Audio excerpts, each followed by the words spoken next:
So, dear students, so today our topic is pharmacology of diuretics. Simply, so diuretics are the drugs or substance. So they are enhance the urine output. Okay, so these are medications or drugs. So they are mainly increases the urine output. So that was helpful for mainly to decrease the plasma volume or to enhance the excretions of the waste material along with body water and sodium, calcium, magnesium, many other substances are there. So due to excretions of those substances, especially body water and sodium, so that was helpful for the treatment of the various serious disorder related to the angina, related to the hypertension, or related to the edema, or even so they are helpful for removal of the certain endotoxins. So they are enter in our body or produces in body. So with the help of the diuretics, you can manage the various serious disorders. So first we learn regarding the definition.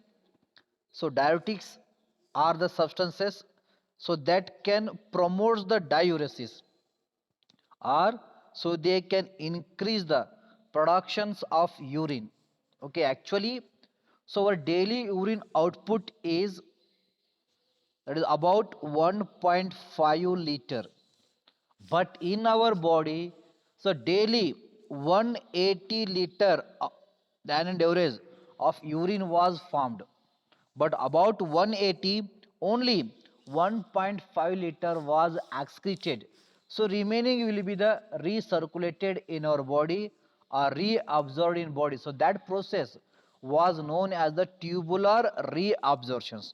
But so these medications, by use of these medication, so they are enhance the urine output or they can causes the loss of water from the body or along with water the sodium calcium, so there also their loss can be taken place by administrations of these drugs. So due to loss of water and sodium and many other electrolytes and waste material, so they are helpful for the treatment of the heart failure or congestive heart failures, because so due to increase the activity or to increase the preload and as well as to increase the afterload on the heart, so that was responsible for to cause of the congestive heart failure or heart failure. So that was treated by administrations of diuretics, especially thiazide diuretics.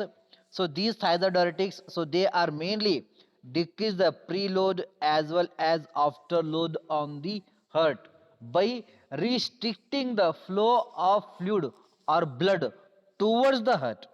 So as the excretion increases, so loss of sodium was taken place and loss of body water is also taken place. So like that, the plasma volume or the blood volume, so that was decreases due to loss of excess fluid from the blood or excess electrolytes from the blood. So that phenomena or mechanism was helpful for the treatment of the congestive heart failure as well as the heart failure. Even the diuretics, so they are commonly used for treatment of the liver cirrhosis. If any liver problem is there due to entry of certain chemicals, free radicals in our body, so they can damage the hepatocytes or liver cells. So due to that, the person was suffering from the liver cirrhosis. So here are certain diuretics. So they enhance the excretions of these chemicals or excretions of these endotoxins.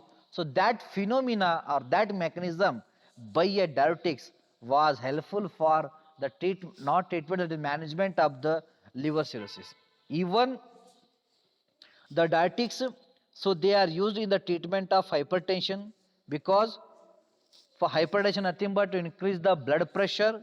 So that blood pressure was increases mainly accumulations of sodium and accumulations of water through a RAS system. But here diuretics, so they are enhance the excretions of water along with the sodium. So due to that, so they are decreases the depolarizations. So due to lack of depolarization, the blood pressure can be decreases. So that depolarization was regulated by the sodium, and increased depolarization, the excitation was increases. So due to that, the person was suffering from the high blood pressure or hypertension. So by use of diuretics, so they enhance the loss of sodium and loss of water. So due to that phenomena, so diuretics are commonly used in the treatment of the hypertension. So even the diuretics, so they are used in treatment of angina, that is a pain in the heart. So due to certain there is a block in the coronary artery or lack of supply of blood to the heart, or the heart performance was increases due to fulfill the demand of the body. So on that time the heart was suffering from the angina. So that was also relief by use of diuretics by causing the loss of the excess fluid electrolytes. Okay, so next one is the, so these diuretics, so they are also used in the treatment of edema. Edema is nothing but excess of accumulations of the fluid in the organ or in the body. So due to that, the body was swell, or leg was swell, or the organ was swell. So that condition was known as the edema, and edema is occurred due to accumulations of the water, okay, or accumulations of the fluid. So here diuretics, so they are commonly used for treatment of edema. If you are not control edema means, so that edema is responsible for to cause of the hypertension or to cause of the heart failure. So on that time the doctors, so they are remove the excess of the fluid from the body with the help of the diuretics. Or even in the case of the urinary tract infection, so there is a accumulations of fluid in the urinary tract was taken place, or in the bladder, or in the case of the kidney stone, on that time also the edema of the kidney or nephron can be taken place. So that was treated, so are controlled, so with the help of the diuretics. So these diuretics, so they forcefully enhance the excretions of the body water along with the electrolytes. So due to that phenomena, so they are used in the treatment of the edema. Even so they are helpful for to wash out the influenza virus. So that's why, so they are also used in the management of the influenza. So even diuretics, so they are used in the treatment of water poisoning. Okay, so excess of drinking of demineralized water.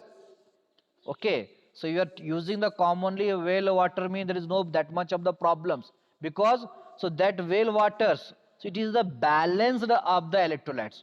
But when you are using the borewell waters, or as well as when you are using the demineralized water, so on that time the water poisoning can be occurs. So that's why you don't use excess of the demineralized water. Whatever the natural water source are there, so you can prefer the those water. Otherwise you will be suffering from the water poisoning, because so one property of the cell is there, the sodium is always excess in the outside, and sodium is less in the inside the cells. Already you know from the HFA. Inside the potassium is more, and outside the cells that is the sodium is more. So that's why the water is a sodium loving water. Okay, our sodium is a water loving electrolytes.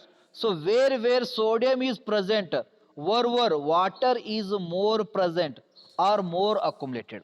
So in the normal physiology of the cell or normal condition, the sodium is more in the outside and potassium is more in the inside, or sodium is less in the inside of the cell, that is the intracellular fluid, but outside, that is the extracellular fluid, it will be having the rich of sodium. So due to that, so whatever your we can consume the water, so that water was accumulated outside the cell only, and it is necessary. Okay, it can accumulated outside cell. So when the cell is start to work, depolarization is occur inside the cell, the sodium can accumulated inside the cell, then only water enter inside the cells. So when sodium exists from the cell, then also the water is exist along with the waste material and along with the secretion. So those are secreted inside the cells. But so when you are consuming the demineralized water, so those demineralized water, they do not have the sodium, they do not have the electrolytes. So only they having the water. So they having the less amount of the electrolytes. So on that what happens? So when you are drinking the water, so this extracellular fluid can be dissolved by water. And here there is no sodium. So that's why the sodium concentration was decreases due to consuming of demineralized water. So that demineralized water do not containing the sodium that much. So that's why, so whatever the sodium is present in the extracellular fluid, to due to consumptions of those water, so here that blood, that extracellular fluid can be dissolved or diluted with that demineralized water. So due to that the sodium concentration was decreases outside cell. Whatever small amount of sodium present inside a cell, that become the excess as compared to the extracellular fluid due to only the dilutions of the extracellular fluid. So where water sodium is present, that look like a low concentration. So what are the sodium present inside the cell, that become the high concentration due to dilutions of the extracellular fluid. So on that time the water, even in the resting condition, it can move inside the cell instead of outside the cells, because so due to dilutions of the extracellular fluid, the sodium concentration is decreased in the extracellular fluid. So due to that reason the water can accumulated inside the cells. So due to that, so more water can accumulated inside cell instead of excretions. So as you know, so when you getting the plenty of water, automatically your urinations or micturition is occurs. Automatically you can going to the bathroom and going for the urine or micturations. But here, so this water cannot accumulated outside due to decrease the concentration of sodium by consuming of the demineralized water. So on that time the water can enter inside the cells. So more water can accumulated up to the balancing of sodium ion between intracellular and extracellular. So due to that reason the cell size can be increases. That is known as the cell swelling. So as the cell is swelled, the organ size is also increases. So as the organ size increases, its function should be abnormal. It can start to deteriorate or organ can start to the fail. It's okay if any other organ can swell means, so we having the lot of space in the abdominal cavity, so there is no problems. If the stomach was swell means there is no problem. If the intestine was swell means, so there is no problem. Even if the kidney was swell means, so we having the excess surface area in the abdominal cavity, so that much problem cannot be occurs. If it is continue swelling process in the organs of the abdominal cavity daily by consuming daily demineralized water and more extracellular fluid can be diluted. So due to that, that organ was start to fail. Due to that, the kidney was fail, liver was fail, even some organs of the abdominal cavity was the abnormal due to consuming of demineralized water. And same phenomena is also occurs in the brain. So when same fluid water can enter the brain means where also they can decrease the sodium concentration outside the neuron. Okay, so due to that, that water can move inside the neuron, then the neuron is also swelled. Our neuron size is also increases, and as the neuron size is increases, the brain size is also increases. But in the skull, we do not have extra space for to hold the enlargement of the brain. The in the brain, that is skull, it is having the exact surface area that was required for the normal brain.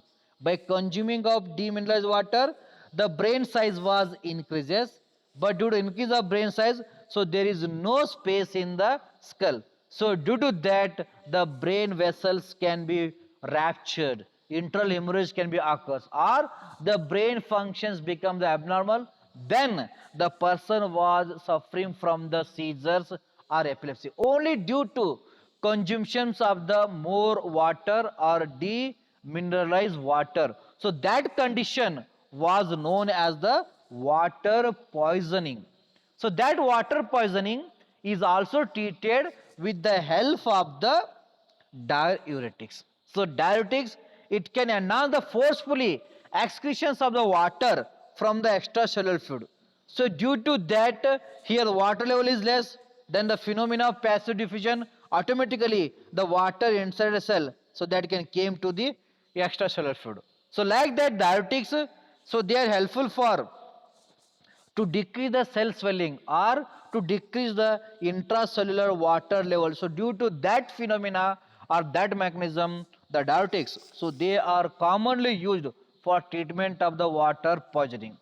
Okay, if you are consuming more and more water due to any competition or challenge with the family members or friends, so on that time immediately if you have urination means you go for urinations.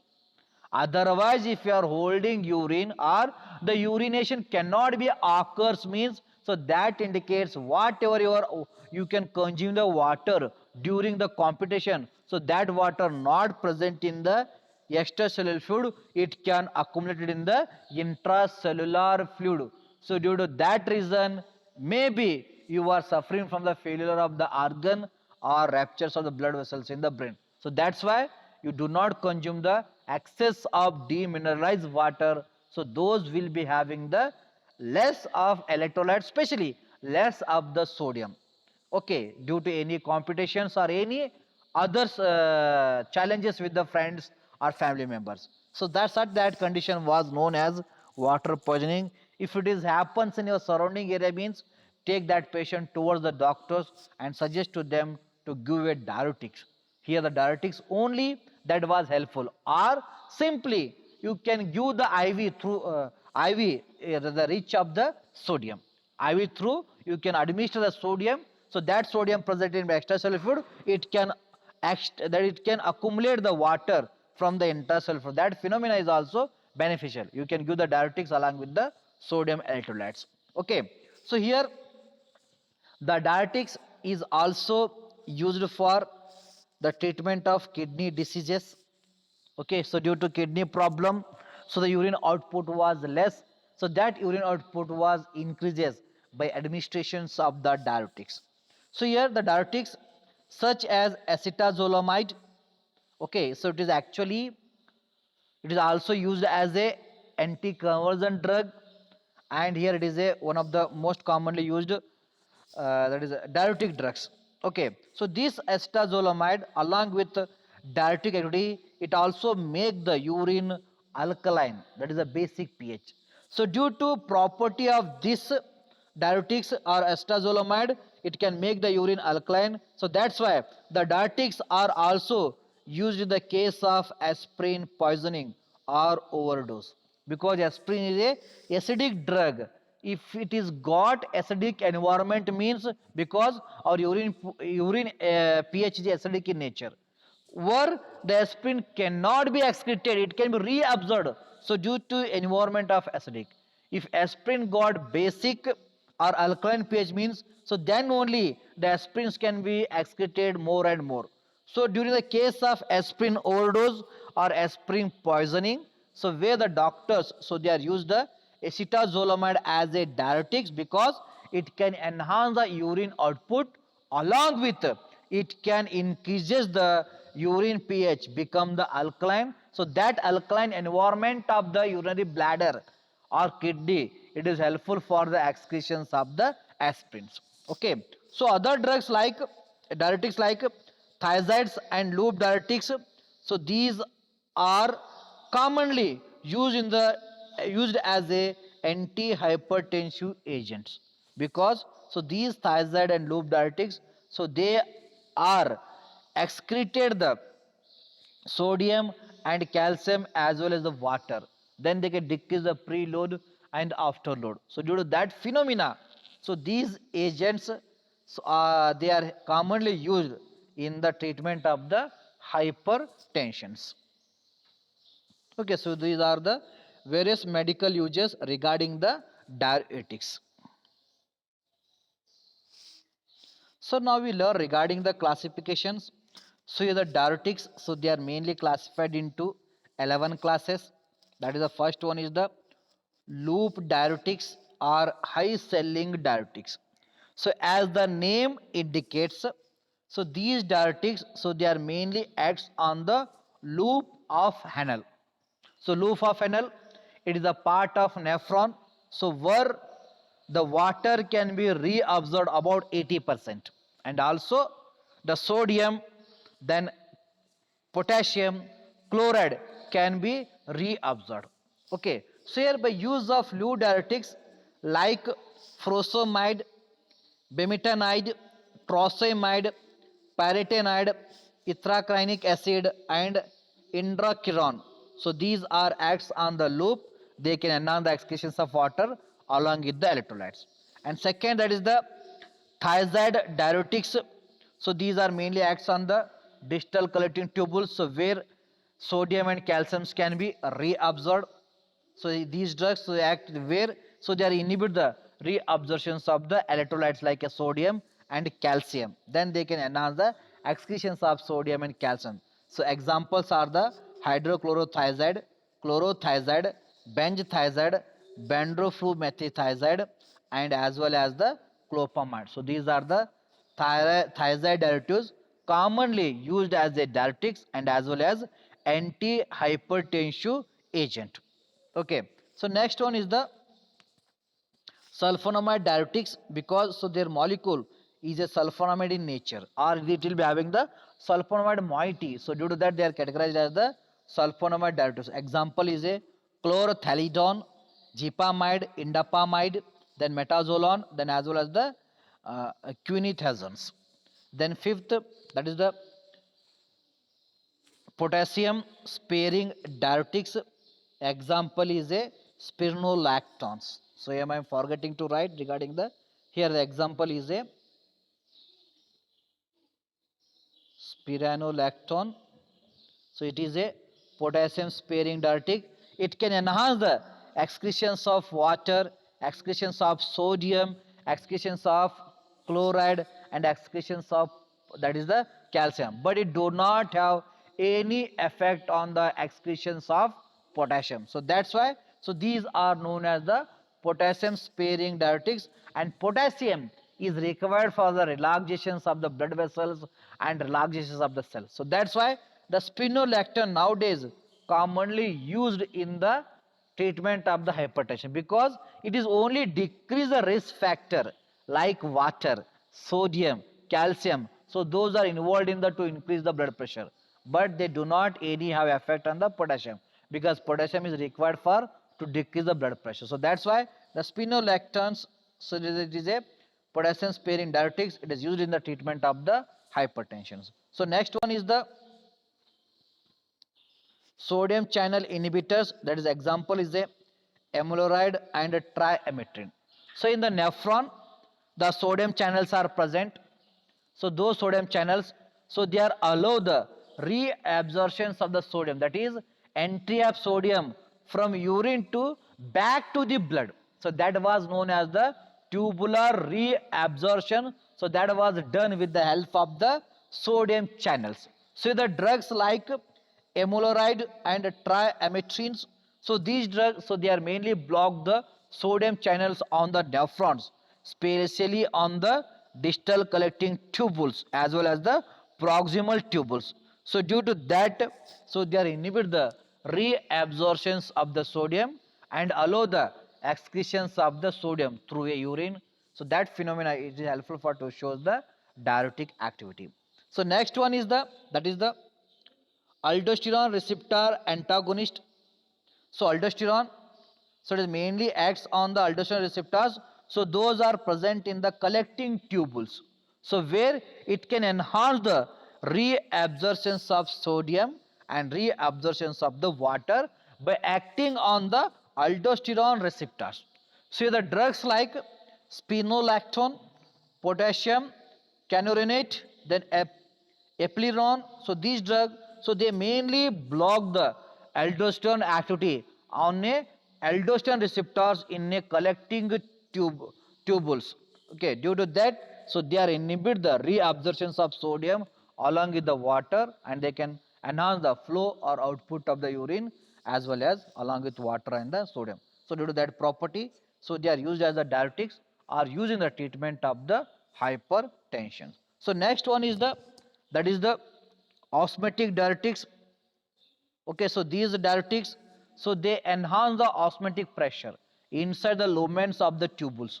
So due to that, the more water from blood to the urine they can enter are secreted. So that phenomena is helpful for the formations of the more urine or to increase the excretions of the urine. Examples are mannitol and glycerol. So these osmotic diuretics, so they are mainly acts on the proximal tubule or descending loop of the canals. Next one is the carbonic anhydrase inhibitors. Example is a acetazolamide, dorzolamide, then ethoxazolamide, then dichloropheniramide. So these drugs, so they are mainly inhibit the carbonic anhydrase enzyme. So these carbonic anhydrase enzymes play important role in the reabsorption of sodium by formations of the bicarbonate. So carbonic anhydrase enzyme, it can reacts with the, or it can play important role in the formations of the bicarbonate by consuming the water and carbon dioxide. So water and carbon dioxide unique together in the presence of the carbonic anhydrase enzyme, so that can forms the bicarbonate, and this bicarbonate, it can reacts with the sodium, it can forms the sodium bicarbonate, and sodium bicarbonate acts as a buffering agent. So like that, the sodium can be reabsorbed from the urine through a, in the presence of the carbonic anhydrase enzyme. So here the drugs like acetazolamide, dorzolamide, then ethoxazolamide and dichlorophenamide, so they are mainly inhibit the carbonic anhydrase. So due to that, so they inhibit the formations of the sodium bicarbonate and enhance the excretions of bicarbonate as well as excretions of the sodium. So due to that, it is responsible to decrease the depolarization or can cause the loss of the sodium. So next one is the, that is the xanthines derivatives like a theophylline. The theophylline, it is also having the diuretic activity. So due to that reason, so when you are consuming the more coffee, so on that time the diuresis is occurs, because so that coffee it can containing the theophylline as the ingredient, so that can enhance the diuretic, that is diuresis or urine output. So due to that reason only the xanthines, so they are also used as a certain time cardiotonics, because so they enhance the uresis or diuresis. Next one is the acidifying or alkalizing salts like ammonium chloride, sodium citrate and potassium citrate. Okay, so these drugs, so they mainly enhance the excretions of the acidic crystals. So that's why the potassium citrate and sodium citrate, so they are commonly used in the case of the kidney stones. So these are helpful for to dissolve the kidney stone. Due to use of these drugs, they dissolve the crystals or kidney stones, and as well as so they enhance the excretions of urine output. So that's why they are used as a diuretics. So last one, that is the ADH antagonist, that is anti-diuretic hormone antagonist, because anti-diuretic hormones, it acts on the various parts of the nephron. It can enhance the reabsorption of water along with the sodium. And here antagonists like lithium, then demeclocycline. So these drugs, they can mainly block the ADH activity. Then they are enhance the excretions of the urine output. So due to that, so they are used as a diuretics and commonly used for management of the various serious disorders. So these are the various drugs, so they can fall under the diuretics. So next one, that is the key point, it is regarding the nephron. So the nephron, it is mainly divided into different parts. So this part,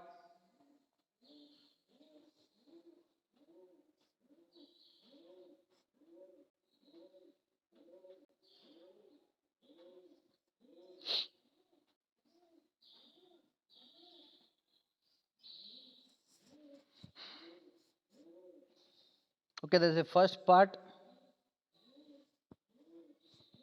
It is known as the glomerular apparatus, so where the ultrafiltrations can be occurs in the rate 125 ml per minute.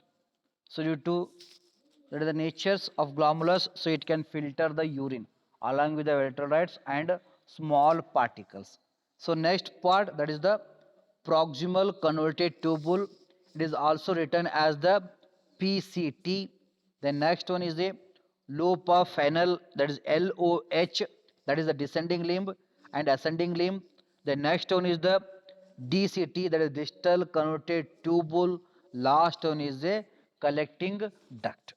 Okay, so in the proximal tubule, so there is a sodium potassium ATPase is present. Okay, here that is the sodium potassium, so ATPase enzyme is present. So this enzyme play important role in the reabsorptions of the sodium along with the potassiums. Okay, so here the drugs like carbonic anhydrase and osmotic diuretics, so they can block the this enzyme. Then they inhibit the reabsorption process. And proximal tubule, it can prominently, it is involved in the reabsorptions of sodium and reabsorptions of the waters. And here drug acting is a osmotic diuretics and carbonic anhydrase inhibitors like a acetazolamide. So those drugs, so they act on the PCT and inhibit the reabsorptions of sodium and reabsorptions of the water. And that is the descending loop of phenol. Here the water can be reabsorbed. Okay, so those drugs acts on the descending loop of phenols, and those drugs, especially osmotic diuretics, so they are inhibit the reabsorptions of water and enhance the excretions of the water. And ascending loop of phenol, so here sodium chloride and potassium can be reabsorbed because here one pump is present, so that pump is known as the sodium potassium chloride co-transport. Okay, some sodium can be enter inside the blood from the urine, as well as potassium can be enter, as well as the chloride ions can be enter in the same direction from urine to the blood in a ascending limb. That's why the ascending limb, it's play important role in the reabsorptions of sodium, reabsorptions of potassium, reabsorptions of chloride. So here the loop diuretics like furosemide, ethacranic acid, so they are inhibit this channel or this co-transport. Then they are inhibit the reabsorptions of sodium, potassium, chloride. Then these are present in urine and they can excrete it through a urine. Then distal collecting tubule. So here sodium chloride co-transports is present. Okay, so here only sodium along with chloride, they can be reabsorbed from urine to the back to the blood, as well as it will be having the sodium calcium exchanger. Okay, so that is a distal collecting tubule. It will be having the sodium chloride co-transport and sodium calcium exchanger. It means it can use the calcium and take the sodium. From the blood, calciums can be enter into the urine. On that time, the sodium can living from urine to the blood. Okay, so that is from the distal convoluted tubule. It can cause the loss of calcium and reabsorptions of the sodium. Okay, and here the thiazides, so they are mainly acts on the distal convoluted tubule and inhibit the sodium chloride co-transporter as well as sodium calcium exchanger. So that's why thiazide diuretics only it can cause the loss of sodium, not a calcium. So that was required as a cardiotonics, or in the case of the heart failure. In the case of heart failure, we do not require sodium and water, only we require the calcium to enhance the pumping capacity of the heart. So that's why here the thiazides derivatives like chlorothalidone, hydrochlorothiazides, so they are used in a heart failure because so they cause the loss of sodium. So due to loss of sodium, the heart load can be decreases, but performance was increases because it cannot cause the loss of calcium. So that's why the thiazides it is used in the case of the angina or in the case of the congestive heart failure due to only this mechanism. So they can block the sodium calcium exchange. Okay, so last one is the, that is the collecting tubule. So here the action is the aldosterone. So aldosterone acts on the aldosterone receptor. It can enhance the reabsorption of sodium, and as well as ADH, it is also act here. It can enhance the reabsorption of water. So here some drugs are there. They can antagonize the aldosterone activity like spironolactone, as well as, so they can antagonize the activity of ADH. Then they are helpful for the excretion sort. So this is the key point. You should be remember. So this point is helpful for to remember the pharmacology of the diuretics drugs.